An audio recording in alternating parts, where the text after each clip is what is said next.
Welcome to Beyond My Comic Shop. I am your host, Anthony Desiato. Beyond My Comic Shop is a subseries of my comic shop history featuring stories in and around the comic book world. This subseries was previously known as Flat Squirrel Tales, but following a crisis of infinite podcasts, all of my shows now live under the My Comic Shop History podcast feed. This installment originally aired as an episode of Flat Squirrel Tales last season. It features Allen Baus, owner of It's Vintage in Mendham, New Jersey. I first visited his store for the Season 2 Christmas special of My Comic Shop History in 2016.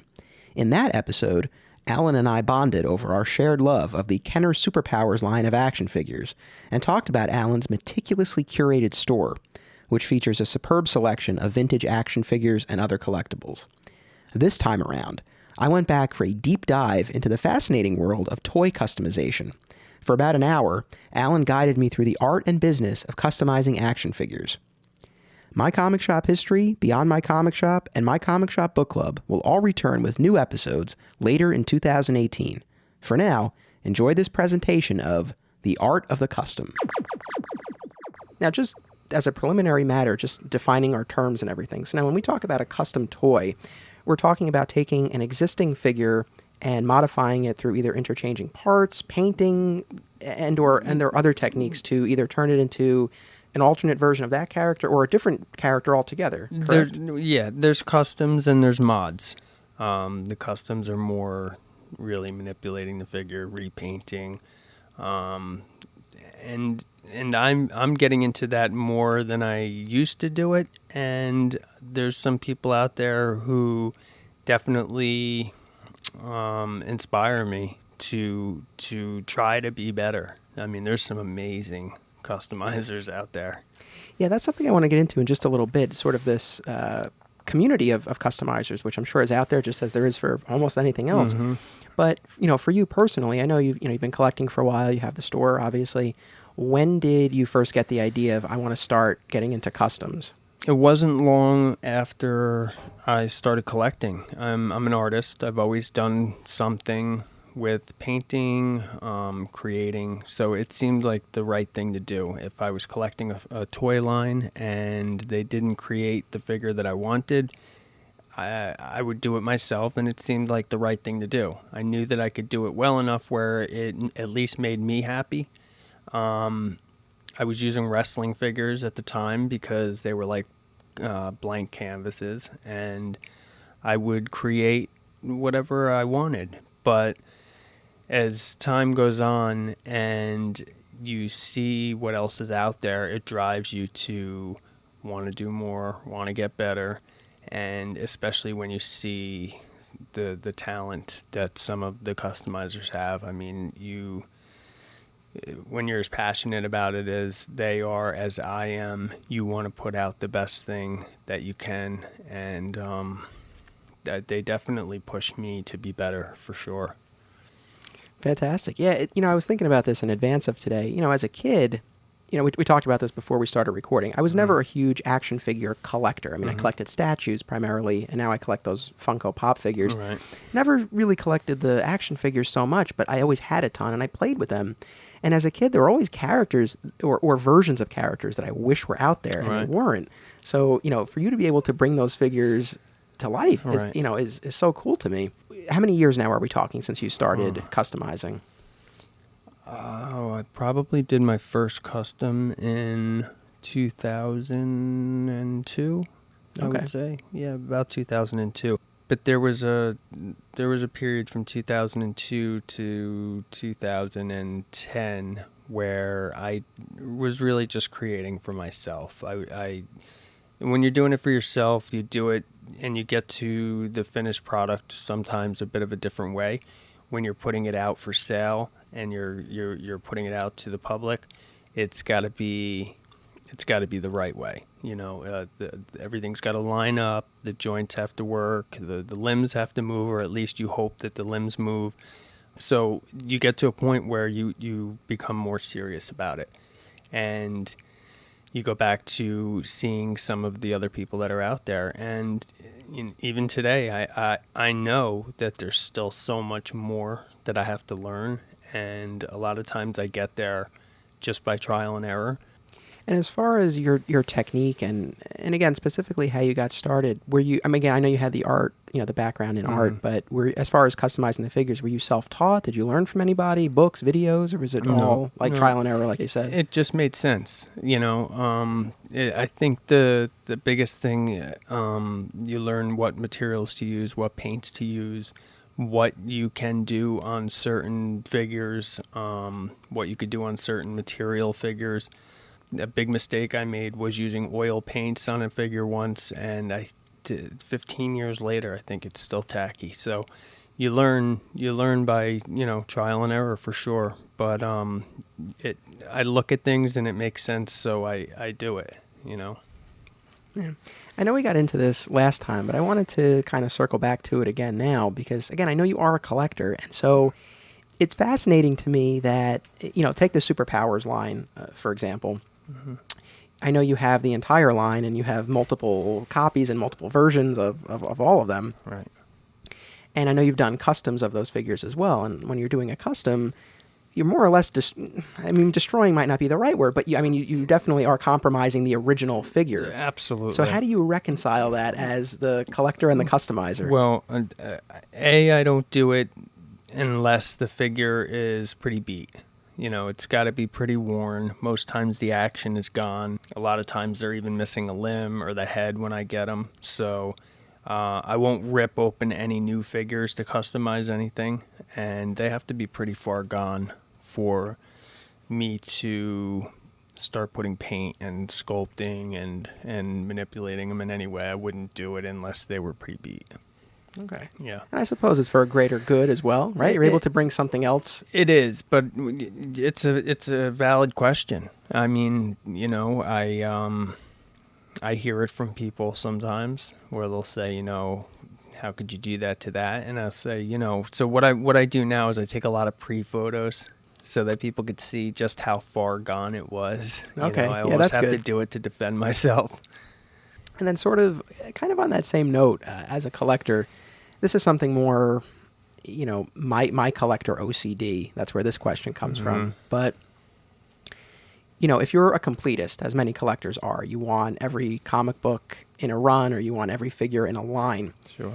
How do you view the customs in this? Like, so again, going back to Superpowers, I have not decided to try to get them all, but let's say I did, right? Mm-hmm. And they did, 36 figures roughly in the original line? On the original line, there was 33 figures, and then you had some variant. The Riddler, so that's 34, and Clark Kent, so roughly. Gotcha. So let's say I get those 30-odd figures, and I'm like, okay, I'm done. And then I come to your store or I'm on your website, and I see some of these Superpowers customs that you've done. I see, for example, there's a Bizarro one that's so cool in your display case right there. Mm-hmm. So now, as the collector, do I have the full line, or do I not? Because there's this other thing out there. It's like, do you have to draw the line and view the customs as just their own category? I think the customs are definitely their own category. You have the figures that were put out, and if you're a completist and you want the line, then you collect the line. The customs that I try to create and I work with some people that help me along the way with the cards and the accessories. There's always something different about the card back so that it's clearly a custom. It is for personal satisfaction, I guess. There's definitely characters that weren't created that I want to see in the line. I'm a huge Super Friends fan. I'm a huge Superpowers fan. So there are characters that weren't created that may have been created had the line continued. So there is still that separation. You have the released figures, you have your custom figures, you can integrate them, but you always know. You always know. Yeah, I feel like you have to have that one. For your own peace of mind, I think you have to. Yeah. Otherwise, it truly would be never ending. And I'm at a point now where I have, hundreds of carded Superpowers figures, original, from the line. But then I've got, maybe going on 30 that are custom carded. And together they look great. But I do know which are which, Right. So you said around 2002 you made your you first started dabbling with this. What was the first custom that you did? I believe was a Captain America, a wrestling figure. I tried. It was a simple repaint, no sculpting. I think I just threw a shield on him. It wasn't too extensive. And then I did the Blue Beetle, the Rock, which is actually still in the case over there. And I don't push him too hard because I kind of like him, to stick around. It's kind of funny because you could see that it's the Rock.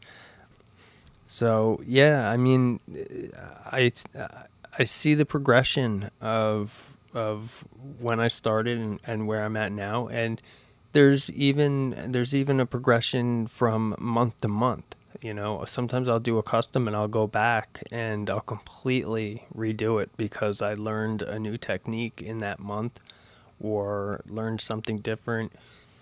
I've taken a lot of time in learning how to repaint head sculpts, which is, you've got to get that right. The skin's got to be right, the eyes have to be right, and if it's not, then it's not, and it looks horrible. So, there's, I think, trial and error again, experience, learning, watching some of the other people that are out there, and, doing your best.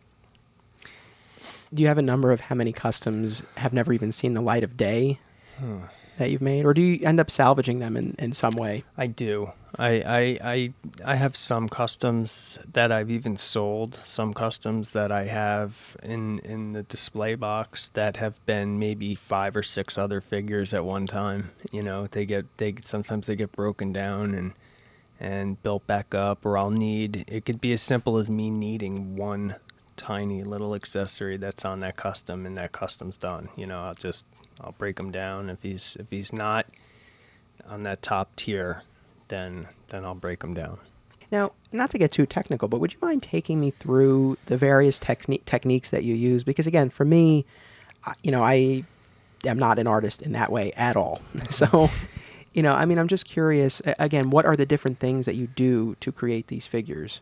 Well, if I get an idea in my head, the first thing I do is I look for the easiest way to get there.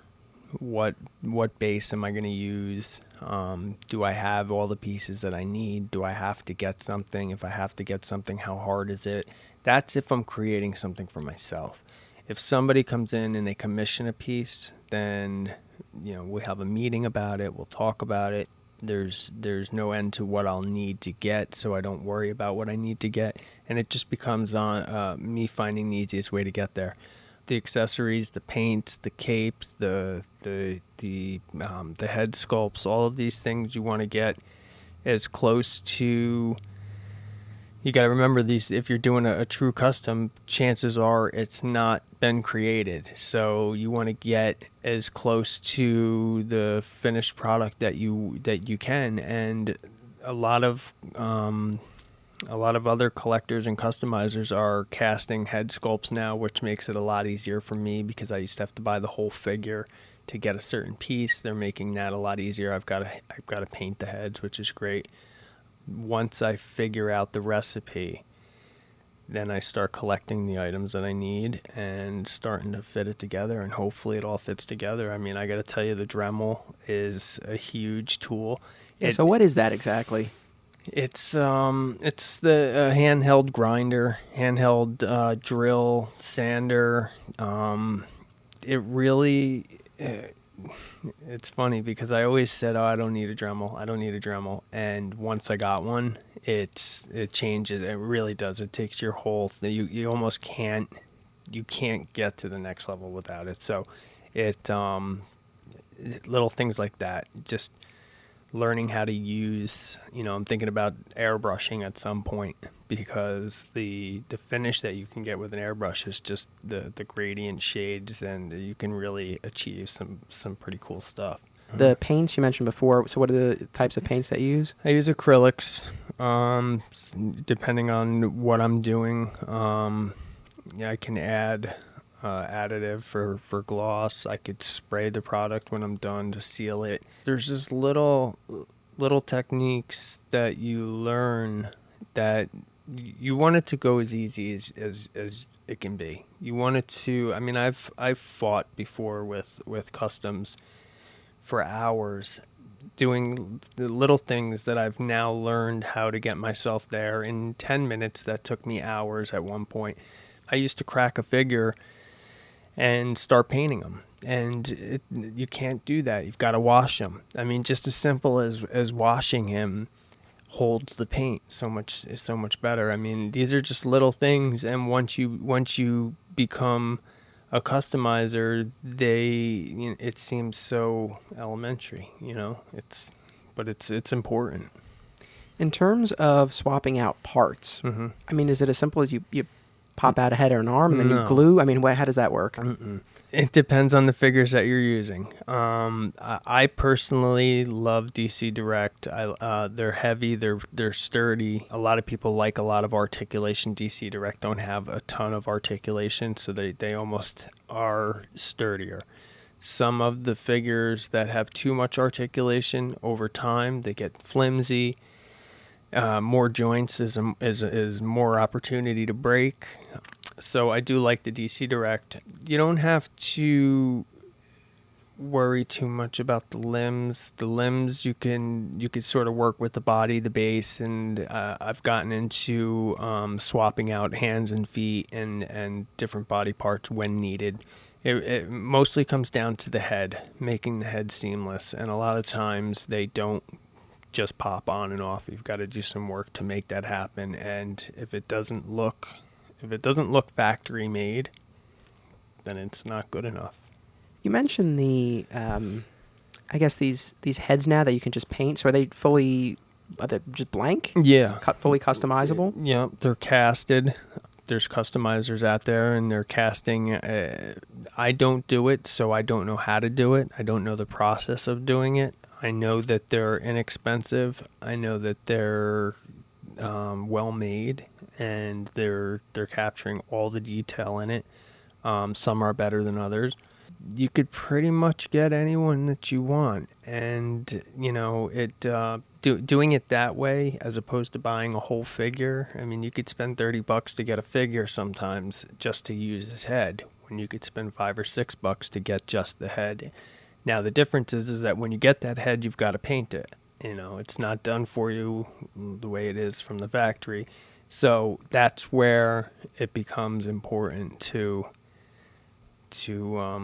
hone your skills the best that you can, And sometimes you'll do something and you'll think it'll look good, and then you'll go online and you'll see somebody else's, and it just doesn't measure up. So you've just got to keep doing it, keep at it. So when you were talking about the head, it reminded me of these blank, customizable Funko Pops that are out there. So if there were things like that, regular action figures, kits, things like that, is there any point for you at which there's not enough of a challenge and it would seem maybe like cheating? Mm-hmm.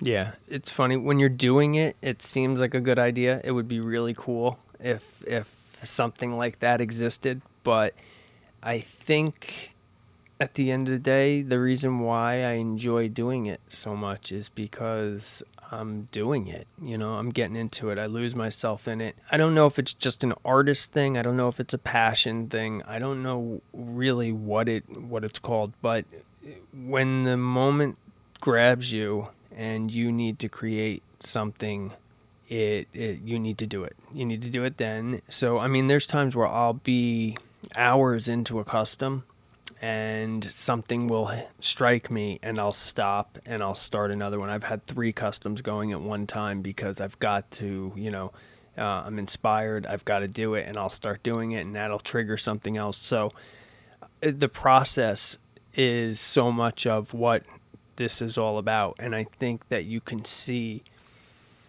that in the finished product most times. You can tell when somebody just throws something together, or you can tell when somebody's taking their time. And most times when they're taking their time, it's because they've been inspired and something grabs them, and they're deep, they're into it, and there's an attachment to it, and there's passion for it, and there's an emotional investment in it. So I think those things are important, and when you bring them up, they are relevant because that's the process. But when if you were able to buy something and throw it together and have a kit, you would lose all of that. And as simple as it sounds, I think that losing that process is really why it all happens anyway, you know? Yeah. No, that makes a lot of sense. And I can identify with that, and certainly having that fire and needing to do something, having that itch that you just got to scratch sometimes. Absolutely. As far as the time aspect of it, I mean, again, I'm sure it varies figure to figure, but roughly, for the average custom, how many hours are we talking? Oh, man. If you even can quantify, because I think about this sometimes, like people ask for a documentary, for example, like how long did it take me to edit? Weeks, months. I mean, It's funny. I actually work fast. I actually have to slow myself down sometimes, and what I've started doing is when I'm doing a custom, sometimes you get to different points in the process where you've got to stop. You've got to wait for something to harden. You've got to wait for something to dry. You can't rush it. So what I've started doing, because patience is a huge thing when you're doing this, and it does take some time, I've started creating another custom while I'm customizing to keep myself from rushing on the custom that I'm working on initially, which I know sounds crazy. A head swap mod on a figure could be very quick, especially if everything lines up right. Somebody might want just the cape changed and one head from one figure on another head, or a Henry Cavill head on a Christopher Reeve body, something simple like that.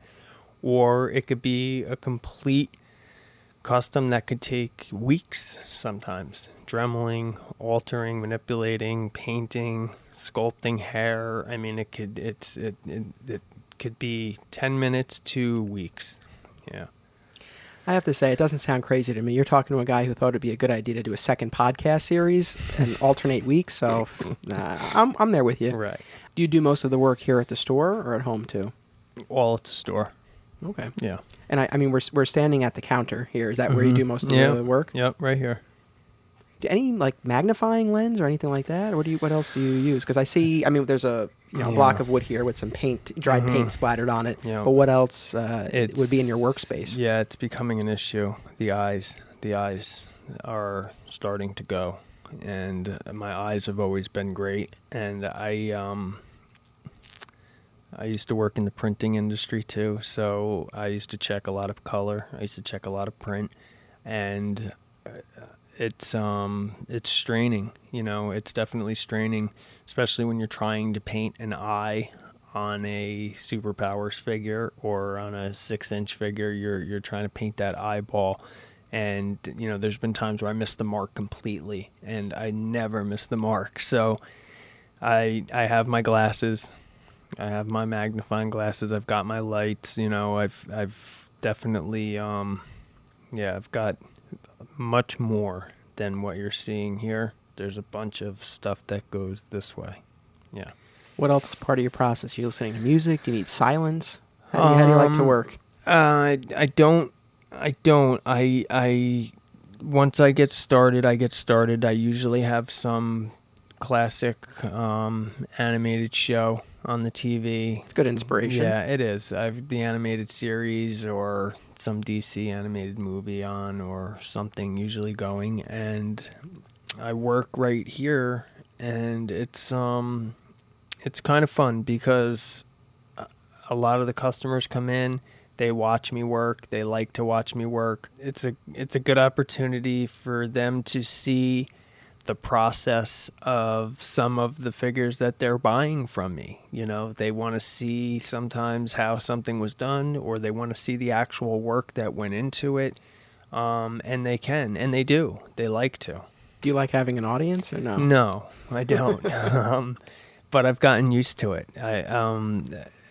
My whole life, even as a kid, when I was in art class, there was always people that would congregate around me at some point when I was doing something artistic. So I've gotten used to people looking over my shoulder, but the questions, you know, it's cool. I'm used to it now, so it's cool. And the interest is conversations are born from it, and it's kind of cool.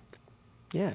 No, I would imagine. I mean, it must be neat to have people who are that interested in what you're doing that they want to spend their time watching. And that's what it is, really. I think the ones that are interested will stick around, and if they're really interested, they'll ask good questions, and it sparks a good conversation. And more times than not, a commission will come out of it. You know, they'll say, "Oh, I've got a Batman figure at home, and you know the cowl on it was never quite right for me. You know, you think I could bring it in?" And so, a lot of commissions come out of people stepping up to the counter and watching me creating something.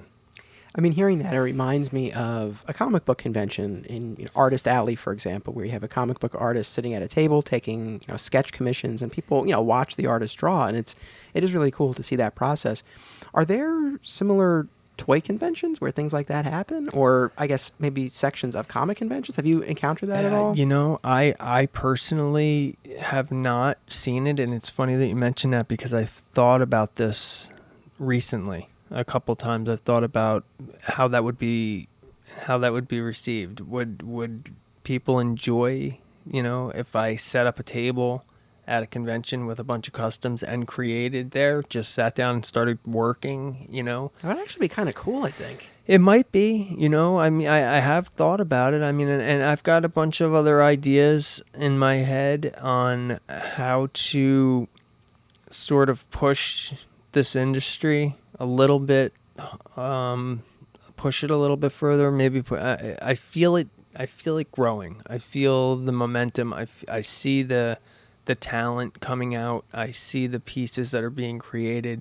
I don't always contact the people that I follow on Instagram, but I am following and I'm watching. And like I said earlier, there are some people out there that are creating unbelievable pieces, and I would, only hope to be able to create some of the stuff that I am seeing out there.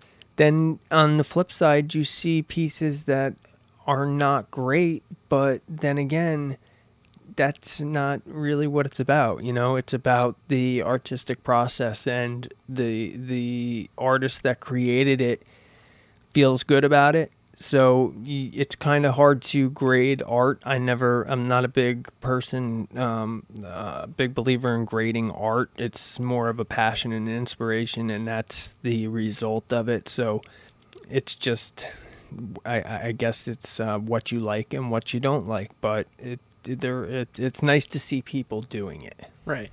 Yeah, I mean, I'm sure, as far as an artistic choice that someone makes, yeah, that is very subjective, and what they might like, you might not, or vice versa. Mm-hmm. Though I'm sure at this point, you've done so many and you've seen so many, you can probably, see the seams, so to speak, when they're there, whether, again, not so much an aesthetic, subjective choice, but more of, maybe a flaw in technique. Sure, absolutely. I mean, there's definitely pieces that I see where the artist is working it out, figuring it out, or hasn't learned something yet. But you know what? The same people that I'm saying are so amazing could look at my work and say, he did that wrong, he did that wrong, he hasn't learned how to do that yet. Yeah, I mean, you mentioned, having ideas and wanting the industry to grow. I mean, in what direction, like what sorts of things are you hoping to see happen? Well, there's a lot of attention on customs as collectors are starting to get involved in them, but I don't know where it goes from there. You look at toy collectors, they send their stuff out to AFA. You look at comic book collectors, they'll send their stuff out to CGC. There's no real venue there for customs.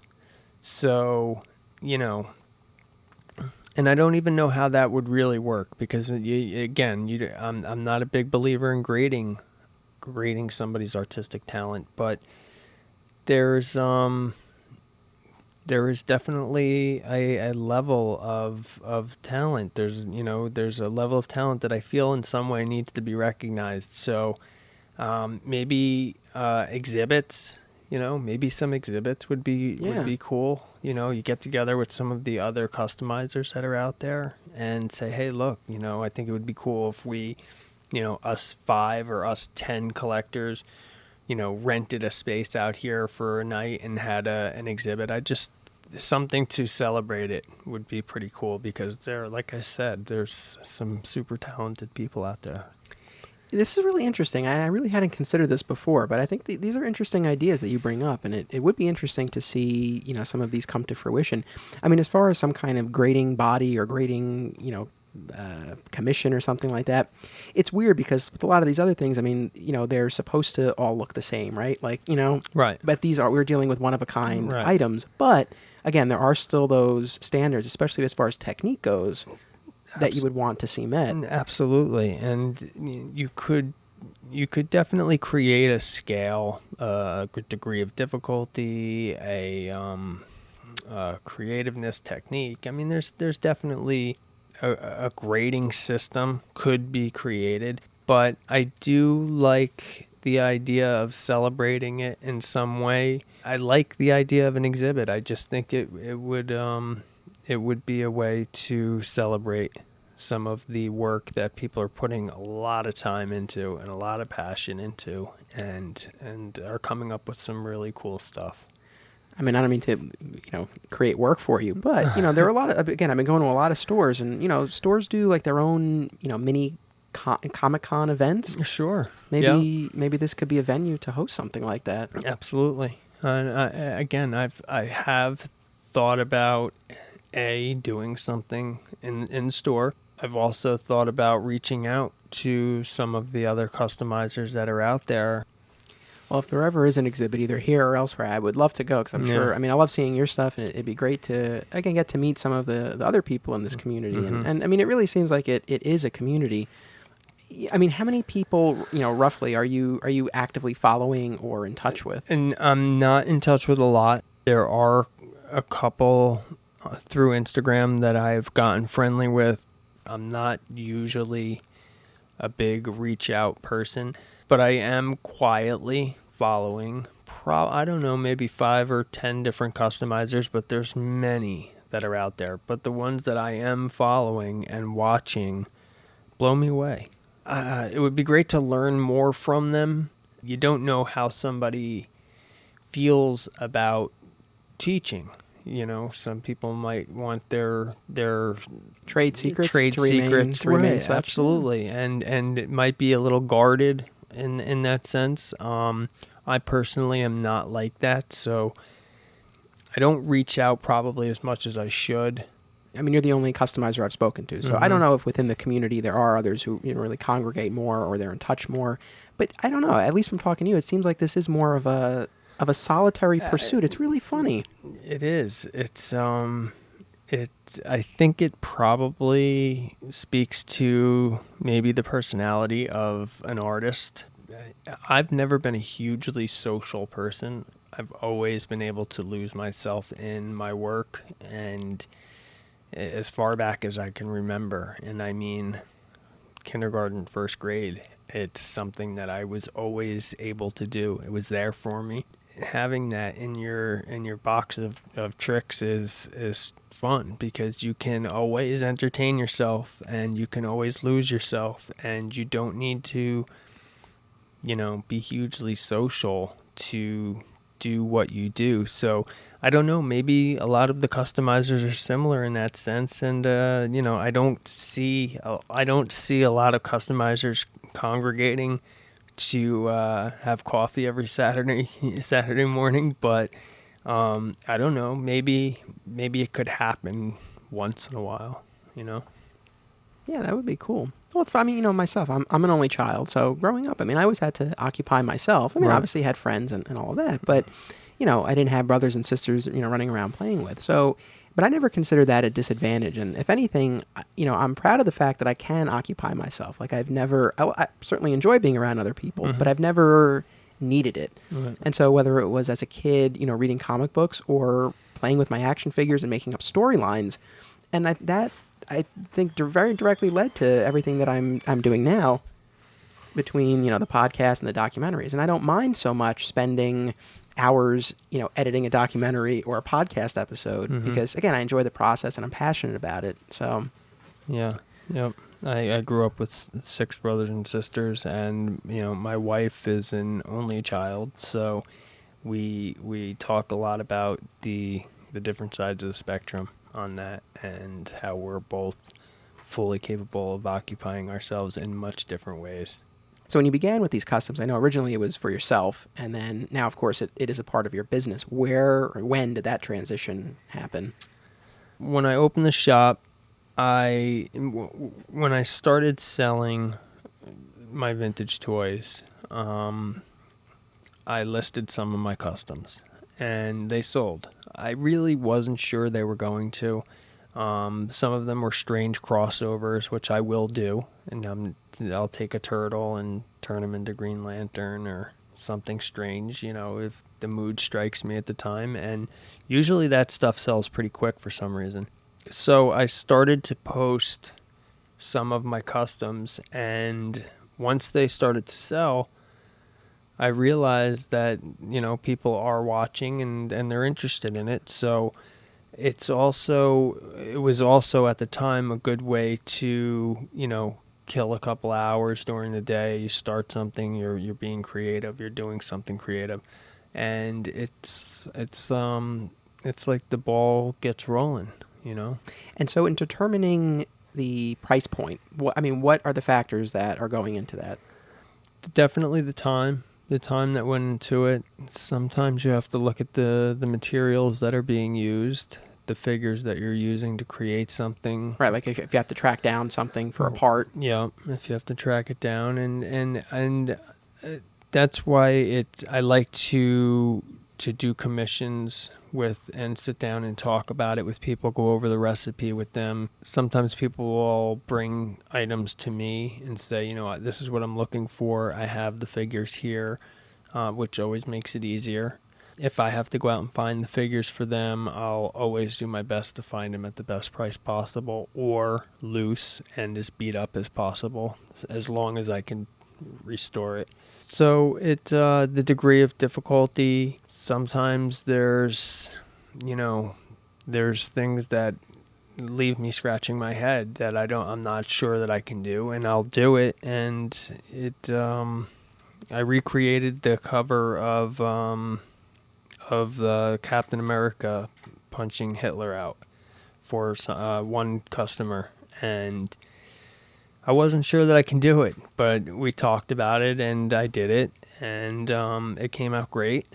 That's it. You look at what you're doing and how hard it's going to be, and I've missed the mark many times. I've quoted a price, and it's taken 3 times the amount of time.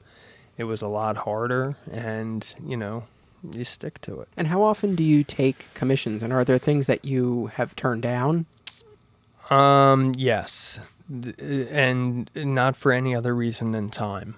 I take a lot of commissions. Yeah, do you have a waiting list at this point? A little bit. It's and that's not so much because, there's a line of people out the door, waiting to get one of my customs. That's not so much the waiting list, it's the time. You get 3 or 4 that back up, and you've got time that has to go into them, so you don't want to rush it. And then there's the whole, and this is the tricky part, is the inspiration to create. And when you feel that you're forcing it, or at least I do anyway, when I feel like I'm starting to force it, I stop, and I won't just push through because it's the job, and I can't. I'll put it down for a little while, and then I'll go back to it. So you've got to, account for life, time. Is there anything you have turned down or would turn down more out of principle, like it wasn't enough of a challenge, or they were characters you really had no interest in, or something like that? No, I've never turned anything down because it wasn't enough of a challenge. I've never turned anything down principle-wise, but I gotta say that I did scratch my head at the Hitler thing, not so much because I didn't want to do it, but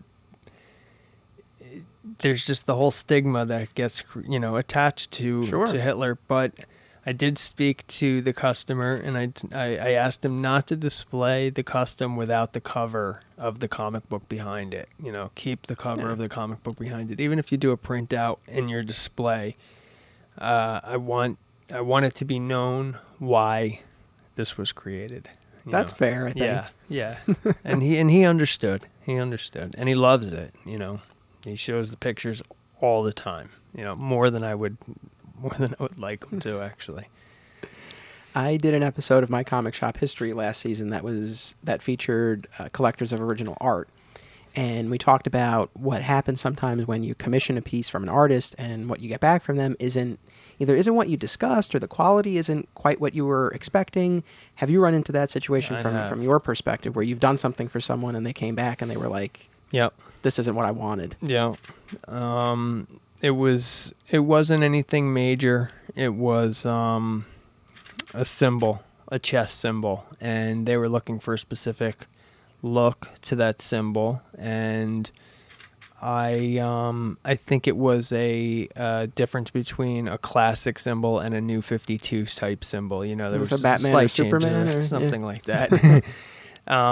So it was nothing major, but the person that had commissioned it was also very young, and I'm not sure they even had the life experience at this point to realize that there's a lot that, you know, you don't commission something and then walk away from it. You know, you work through. I mean, you create something, you fix it, you work through it. So there was it got to a point where, you know, I said, if you're not happy with it, then it's fine, and I ended up selling it a couple days later anyway, so, you know. That actually brings me to my next question, because, again, as I'm going around for the other show and talking to all of these comic book stores, one thing that keeps coming up is the problem of delinquent customers, specifically in the sense of people who subscribe, they have a pull list, right, and then they don't pick up their books, or, you know, perhaps they order a statue, a special order item, and then they don't come in and pick it up. I mean, how often do you encounter that here, where you commission something? I mean, in that case, that person had a problem, but where people just kind of disappear. Right. That was definitely a one-off situation. Not many. Actually not many. I can honestly say that I don't think, or maybe once when I first opened, there was a situation where somebody had ordered something, but I think even still they made it back. It was just about 4 or 5 months later, so it was kind of like, but they still got back. I think I run into that more online. Most people that I do business with, I develop some sort of a relationship with them before we do any business, and I like to do it that way. Yeah, I know we talked about the factors that go into determining the price, but can you give any kind of ballpark estimates, average prices of what these customs tend to go for? I've sold customs from $35 to $400. You know, it really comes down to, and usually it's pretty easy to see, you know, if somebody's going to spend $300 on a custom figure, then they're getting something that a lot of work went into. What are some examples of some of those higher end ones that you've done? The Bat Punisher was a cool piece. That was a nice crossover piece that a lot of people were definitely into. The Red Hood, the Jason Todd Toy Fair exclusive figure, was a nice custom.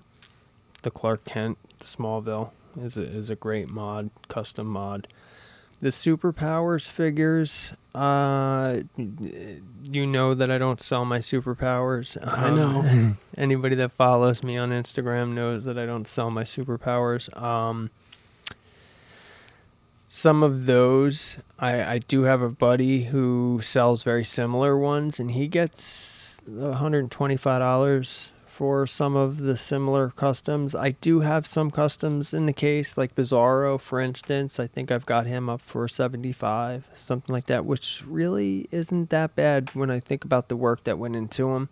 I want to talk a little bit more about some specific figures. So, I mean, just, we're standing in your store. I'm looking, I see, for example, the unmasked Batman figure from Hush. Uh-huh. And I know the unmasking is a bit of a trend, right? Like you've done unmasked Spider-Man and other characters. I love to unmask. Yeah, that's just a mod. The DC Direct Secret Files Bruce Wayne, and it's a simple head swap on the DC Direct Hush figure, which is perfect. I mean, those are actually the same molds, the same body type, so they fit perfectly.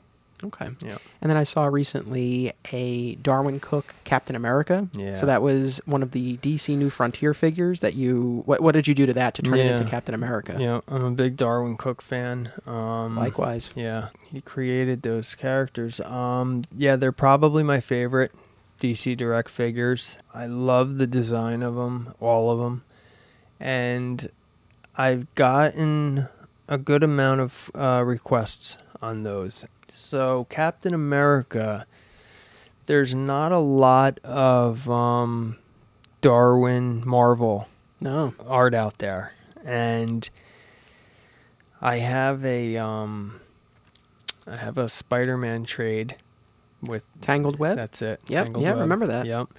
And so when I picked that up, it sort of made me say, I wonder what other characters are out there that are at least illustrated for me to see Darwin has done on Marvel. So I saw that, and the second I saw it, I knew that the Flash, it was perfect. Flash needed to be Captain America. Yeah, the little wings on the helmet. Yeah, there you go. Everything. I mean, it was really just sitting right there. I mean, I had said for a while that I wanted to do it. I didn't know that it was going to work out as smoothly as it did when I did do it, but it came out great. What are some other highlights that you would want to mention for listeners? Favorite pieces of yours that you've done, or more challenging pieces that you've done? I have this strange desire to keep creating Clark Kent and Bruce Wayne figures. It's so strange. So anytime I get the chance to create Clark Kent in any various stage or Bruce Wayne, it's funny whenever I see a base figure in a suit, my brain automatically goes to Clark or Bruce. So, and I'm sure that some of the people that follow me on Instagram are like, we've had it. Like, I'll even say, this is the last one I'll post. I try to create as many of them as I can. I just try to keep making some of the figures that are out there better, even if it's just simple repaints. I'm always trying to make it look the way I think it should look in my head, or trying to accommodate people's own visions and the way they think something should look. So that's basically really what I'm doing, and it's as simple as that. Your passion for this obviously is very evident and comes through in our conversation.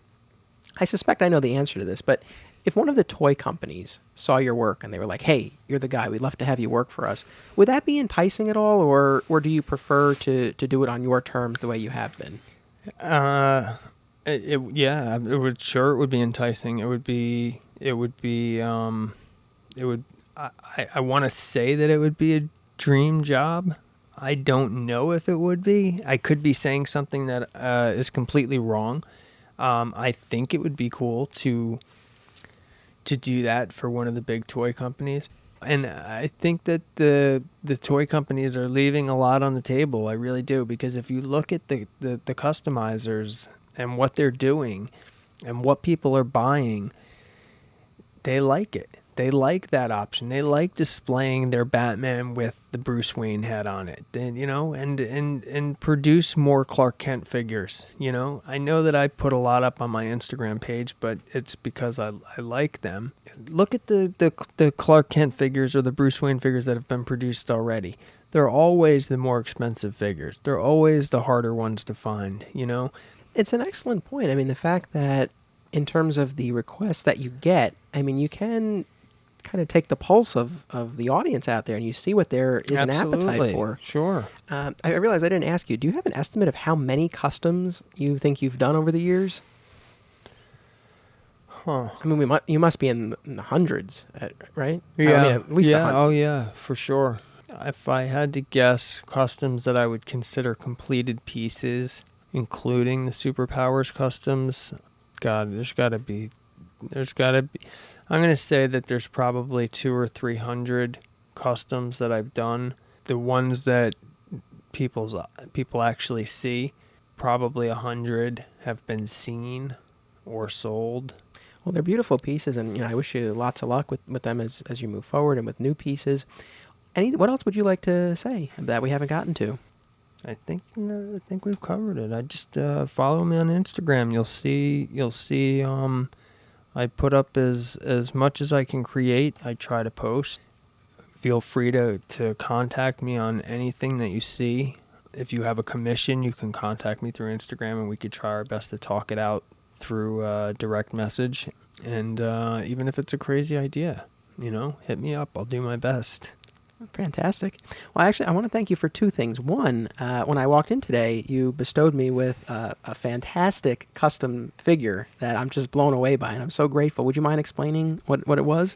Clark Kent, Batman vs. Superman Mystery Mini. It was screaming to be painted in the Clark Superpowers Clark Kent colors, so I did that. That's perfect for you, man. Yeah, listen, it combined my love of Funko and superpowers, Right, so I really thank you so much. Absolutely. And then I want to thank you, too, because when I came and I did that Christmas special of My Comic Shop History with you, at that point, I had somewhat of an idea of what I wanted the next season of the podcast to be, traveling around to other stores, but I wasn't completely settled on it yet. And coming to a new store that I had never been to before, talking to someone I had never met before, I just had such a positive experience that I thought to myself, this would work. And so far, it's been going really well. So Cool. I want to thank you for such a great experience. Honestly, that really, had it not gone well, Right. I might have said this might not be the right way to go. So I really appreciate Well, it. I'm glad to hear that. I had a good experience too. So I hope that you come back and we do it again. And I hope that at least this custom show is well received. And I look forward to talking again. Well, thank you again for being part of the show. Thank you. It was fun. Always. Just keep punching.